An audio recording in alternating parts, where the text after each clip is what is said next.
కొత్తగా వచ్చిన ప్రభుత్వం సర్దుకొని అధికారులంతా పోస్టింగులు చేసుకొని కేబినెట్ ప్రమాణాలు చేసి పోర్ట్ఫోలియోలు నిర్ధారించుకొని వర్క్ ప్రారంభించి ఒక 2-3 మంత్స్ అయితే తప్ప రియల్ వర్క్ అనేది బిగిన్ కాదు.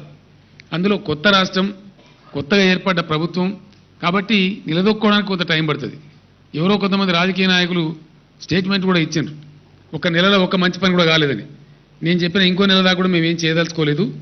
సంపూర్ణమైన అవగాహనతో, సంపూర్ణమైన అండర్స్టాండింగ్ ఆఫ్ మొత్తం అంతా కూడా ముందుకు పోతాం తప్ప ఈ తొందరపడి తొట్టుపడి ఎవరో ఏదో అంటారని చెప్పి పిచ్చి నిర్ణయాలు తీసుకోవడానికి మాత్రం ప్రభుత్వం ఎట్టి పరిస్థితుల్లో సిద్ధంగా లేదు. అందుకే ఈరోజు ఈ సమావేశం, ఈ నాంది ప్రస్తావన మనం చేస్తూ ఉన్నాం.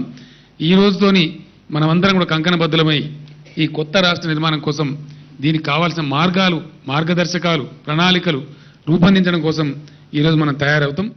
రేపు తెలంగాణ ఆర్థిక వెన్నెముకగా హైదరాబాద్ సిటీ మారబోతుంది. దీనికి ఉన్న ఇంపార్టెన్స్ అది. ఇక్కడ లేటెస్ట్ లెక్కల ప్రకారం 94 lakhs పాపులేషన్ ఉంది. 2014 population of Hyderabad city today right now it is 94 లక్షల పాపులేషన్ హైదరాబాద్ సిటీలో ఉంది. అంటే ఇన్ఫర్మేషన్ డెవలప్మెంట్ ఇన్వెస్ట్మెంట్ రీజన్గా హైదరాబాద్ డిక్లేర్ చేసిన విషయం మీ అందరికీ తెలుసు. దాంట్లో కేంద్ర ప్రభుత్వం కూడా 6 నుంచి 10,000 కోట్ల రూపాయలు ఇన్ఫ్రాస్ట్రక్చర్ క్రియేషన్ కోసం ఇన్వెస్ట్ చేస్తామని చెప్పారు. With an investment of 2,13,000 crores ఈ ఐటీఐఆర్ ల్యాండ్ కాబోతా ఉంది. సో ఐటీఐఆర్ కనుక వస్తే అది కంప్లీట్ మనం ల్యాండ్ చేసుకోగలిగితే, పారిశ్రామిక విస్తరణ మంచి పద్ధతిలో చేసుకోగలిగితే హైదరాబాద్కు మరో 2 హైదరాబాద్ మనం అతకపోతా ఉన్నాం. అంటే రాబోయే 3-4-5 ఏళ్లలో హైదరాబాద్ సిటీ భారతదేశంలోనే పెద్ద నగరంగా అవతరించిన నాకు ఆశ్చర్యం లేదు. సుమారు 3 కోట్ల పైబడిన జనాభా ఇక్కడ నివసించే ఆస్కారం ఉంటుంది.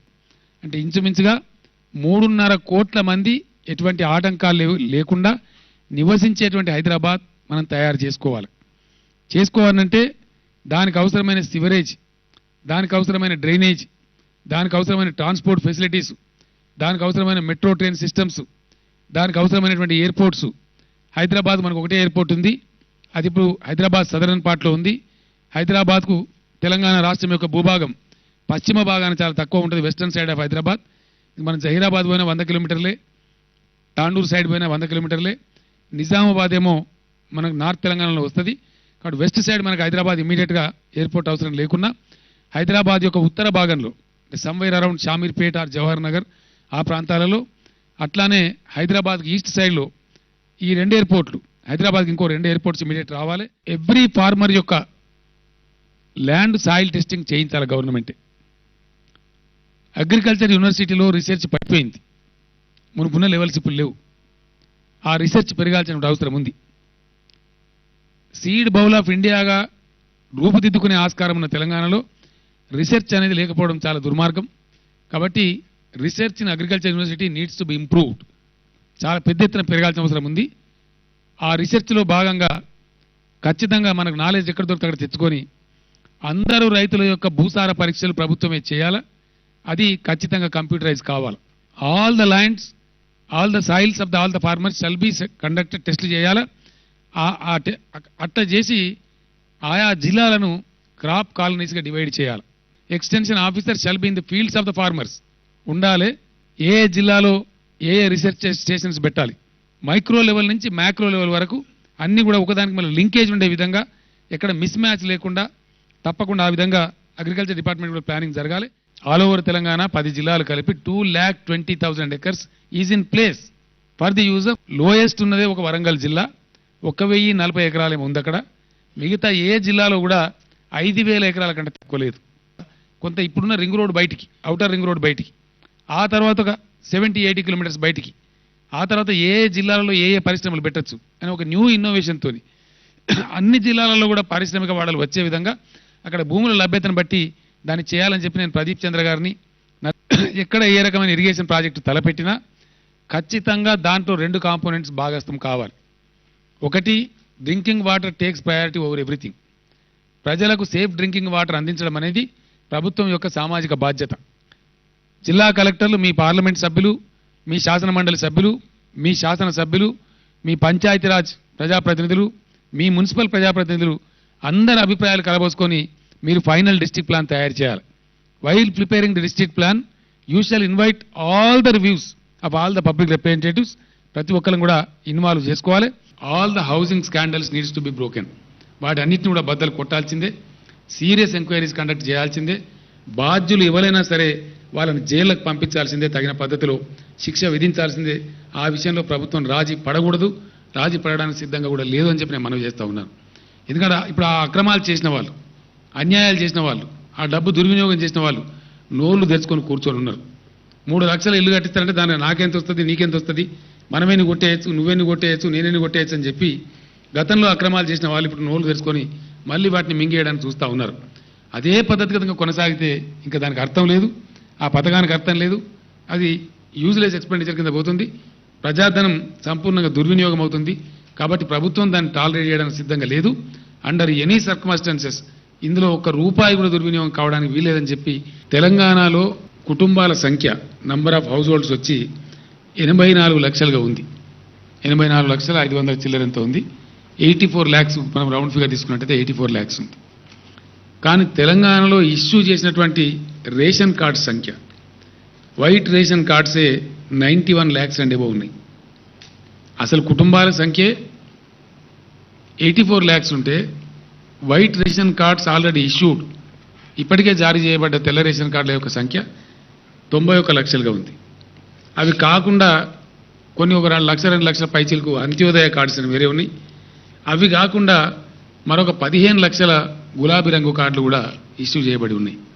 అంటే 1,07 lakh and odd cards issue చేయబడి ఉన్నాయి. మొత్తం కుటుంబాల సంఖ్యను 84 లక్షలు అనుకుంటే కాదు, 84 లక్షలే అయితే ఇష్యూ చేయబడ్డ రేషన్ కార్డుల సంఖ్య 1,07,00,000గా ఉంది.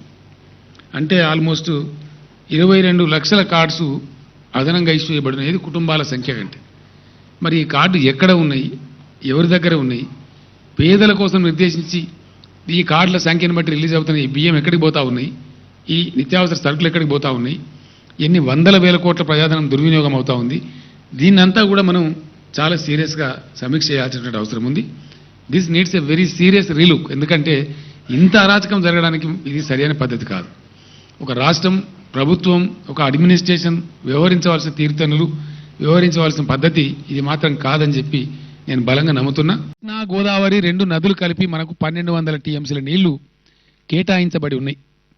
200 టీఎంసీల minor irrigation was determined by Bachawat tribunal. This allocation was made by Bachawat tribunal. జిల్లాలు ఎట్లా ఉన్నాయంటే ఉత్తర తెలంగాణ 4 జిల్లాలు డెడికేటెడ్గా గోదావరి బేసిన్లో ఉన్నాయి. So like Adilabad, Medak, Nizamabad, Karimnagar. These are the 4. Rangareddy, Mahabub Nagar, Nalgonda. ఈ 4 జిల్లాలు డెడికేటెడ్గా 100% కృష్ణా బేసిన్లో ఉన్నాయి. ఈ విధంగా ఈచ్ డిపార్ట్మెంట్, నేను ఇండస్ట్రీసు, అగ్రికల్చరు, ఇరిగేషన్ వరకు కొంత క్రిటికల్గా చెప్పడం జరిగింది. ఈ మైనర్ ఇరిగేషన్ కాకుండా ఇరిగేషన్ ఒక ఇంటిగ్రేటెడ్ అప్రోచ్తో పోవాలని చెప్పి ఈ దఫా మనం ఏమనుకున్నామంటే 3, 4 పోర్ట్ఫోలియో కింద దాన్ని విభజించకుండా ఒకే మంత్రి, ఒకే కార్యదర్శి, ఒకటే డిపార్ట్మెంట్ ఉంటే చాలా బాగా చేసుకుంటాం. విలేజ్ యాజ్ ఎ యూనిటీ, వాళ్ళ సంఘటిత శక్తిలో ఉన్న బలం వాళ్ళకి తెలియదు. ఇప్పుడు హనుమంతునికి ఉన్న బలం హనుమంతుని తెలియదు, జాంబవంతుని తెలుసు అన్నట్టుగా వాళ్ళ శక్తి వాళ్ళకి తెలుస్తలేదు. నిజంగా ఒక 500 మందిని కలిస్తే, ఆ ఊరు కలిస్తే, ఆ ఊరు జనాభా కలిస్తే ఎటువంటి పని చేయొచ్చు అనేది వాళ్ళకి అర్థమైతే లేదు. ఐసోలేటెడ్గా ఆలోచిస్తున్నారు. ఇంటర్నేషనల్ పారామీటర్స్ తీస్తే కూడా ప్రపంచ దేశంలో మన వ్యక్తిత్వ పటిమ, individuality, our Indians individuality very strong.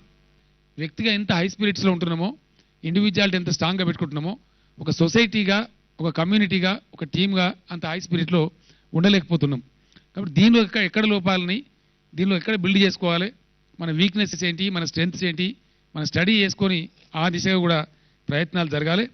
So నా రిక్వెస్ట్ ఏంటంటే ప్రజల సంఘటిత శక్తిని వాళ్ళకు గుర్తు చేసేటువంటి, దీని మీద లిటరేచర్ తీయచ్చు, పాటలు తీయచ్చు, మాటలు తీయచ్చు, ఉపన్యాసాలు తీయచ్చు, కరపత్రాలు తీయచ్చు, ఎన్ని రకాల పబ్లిసిటీ అయినా మనం ఇవ్వచ్చు. We can go head. వ్యక్తిగా ఎంత హై స్పిరిట్స్లో ఉంటున్నామో, ఇండివిజువాలిటీ ఎంత స్ట్రాంగ్గా పెట్టుకుంటున్నామో, ఒక సొసైటీగా, ఒక కమ్యూనిటీగా, ఒక టీమ్గా అంత హై స్పిరిట్లో ఉండలేకపోతున్నాం. కాబట్టి దీనిలో ఎక్కడ లోపాలని, దీనిలో ఎక్కడ బిల్డ్ చేసుకోవాలి, మన వీక్నెసెస్ ఏంటి, మన స్ట్రెంగ్త్స్ ఏంటి, మన స్టడీ చేసుకొని ఆ దిశగా కూడా ప్రయత్నాలు జరగాలి. సో నా రిక్వెస్ట్ ఏంటంటే ప్రజల సంఘటిత శక్తిని వాళ్ళకు గుర్తు చేసేటువంటి, దీని మీద లిటరేచర్ తీయచ్చు, పాటలు తీయచ్చు, మాటలు తీయచ్చు, ఉపన్యాసాలు తీయచ్చు, కరపత్రాలు తీయచ్చు, ఎన్ని రకాల పబ్లిసిటీ అయినా మనం ఇవ్వచ్చు. We can go head. కొన్ని ఆక్రమణలు ఉంటే నేను యాక్షన్ తీసుకోమని చెప్పినాను. చాలా స్టబర్న్గా ఉండమని చెప్పినాం. ఎక్కడ ఎవరికి భయపడవద్దని చెప్పినాం. రెవెన్యూ అధికారులకు చెప్పినాం, జిహెచ్ఎంసీ అధికారులకు చెప్పినాం. కొన్ని మీడియా సంస్థలు మన మీద దుర్మార్గం చేస్తున్నట్టు ప్రచారం చేస్తూ ఉన్నాయి. కొన్ని రాజకీయ పార్టీలు కూడా కురుస తెలివికి పోయి మన మీద తప్పు చేస్తున్నట్టు ప్రచారం చేస్తూ ఉన్నాయి. 58,000 అక్రమ నిర్మాణాలు హైదరాబాద్లో ఉన్నాయంటే ఎంత గ్రాస్ వయలేషన్ అండి. ఇక్కడ స్టేట్ పవర్ ఉంటుంది, ఇక్కడ సెక్రటేరియట్ ఉంటుంది, the seat of the power of the state కూర్చొని ఉంటుంది హైదరాబాద్ సిటీలో. ఇంత పెద్ద జిహెచ్ఎంసీ ఉంటుంది. Hyderabad needs to be regulated. మీరందరు పేపర్లలో చూసిండ్రు. Hyderabad needs to be regulated by all means. The whole Telangana also needs to be regulated. అక్రమార్కులకు అరాచకాలకు ఎటువంటి పరిస్థితులలో ఇక్కడ తావుండదు.